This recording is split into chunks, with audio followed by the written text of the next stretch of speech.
नमस्कार, capital TV Uttar Pradesh में आपका स्वागत है और मैं हूं आपके साथ प्रिया बिस्ट। उत्तर प्रदेश की राजनीति में इस समय सत्ताधारी पार्टी बीजेपी सहित सभी विपक्षी दल लोकसभा चुनाव 2024 की तैयारी में जुटे हुए हैं। बीजेपी सहित विपक्षी दल अपनी अपनी जीत का दावा कर रहे हैं। जहां विपक्षी दल एकता करने में जुटे हैं, तो बीजेपी भी अपने मिशन 2024 को धार दे रही है। क्या है बीजेपी का नया प्लान, देखिए इस रिपोर्ट में।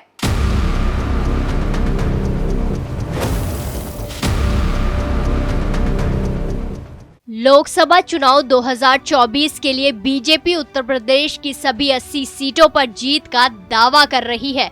बीजेपी इस जीत के लिए हर रोज नई रणनीति के तहत अपने चुनावी अभियान को तेज कर रही है। बीजेपी बूथ स्तर पर पार्टी कार्यकर्ताओं के जरिए वोटर्स तक पहुंच रही है। इसके साथ ही बीजेपी ने यूपी में इस जीत के लिए मिशन 80 के तहत काम करना भी शुरू कर दिया है। साल 2019 के लोकसभा चुनाव में बीजेपी गठबंधन ने 64 सीटों पर जीत हासिल की थी। बीजेपी की सहयोगी पार्टी अपना दल एस को 2 सीटों पर जीत मिली थी। वहीं इनके अलावा अगर विपक्षी दलों की बात करें तो बीएसपी को 10, सपा को 5 और कांग्रेस को 1 सीट पर जीत मिली थी।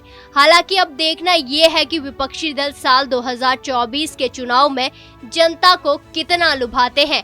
वहीं आपकी जानकारी के लिए बता दें कि यूपी में लोकसभा चुनाव 2019 में किस पार्टी को कितनी सीट मिली। बीजेपी 62, अपना दल एस 2, बीएसपी 10 और सपा 5। वहीं लोकसभा चुनाव 2019 में यूपी की 4 सीटों पर बीजेपी उम्मीदवारों की जीत का अंतर काफी कम था। इन सीटों में मछली शहर, श्रावस्ती, मेरठ और मुजफ्फरनगर का नाम शामिल है। इन सीटों पर बीजेपी उम्मीदवारों को विपक्षी दलों के उम्मीदवारों से करीबी मुकाबले में जीत नसीब हुई थी। हालांकि बीजेपी ने इस बार इन सीटों पर बड़ा ध्यान दिया है। लोकसभा चुनाव 2019 में यूपी की मछली शहर सीट की जीत बीजेपी को महज 181 वोटों से मिली। मछली शहर सीट पर बीजेपी उम्मीदवार भोलानाथ ने बसपा उम्मीदवार त्रिभुवन राम को करीबी मुकाबले में हराया था। माना जा रहा है कि बीजेपी यूपी में लोकसभा चुनाव 2024 के लिए योगी सरकार के मंत्रिमंडल के कुछ नेताओं को भी टिकट दे सकती है।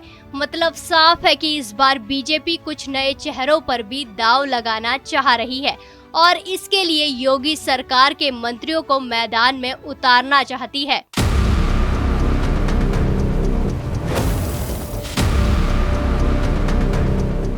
बीजेपी की रणनीति दिन के हिसाब से मजबूत होती जा रही है। जहां सारे विपक्षियों का जोर सिर्फ विपक्षी एकता पर है, जो अभी से फेल होती दिखाई दे रही है।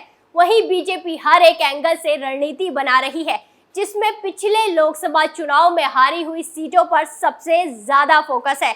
इस खबर में फिलहाल इतना ही। देखते रहिए कैपिटल टीवी उत्तर प्रदेश। धन्यवाद।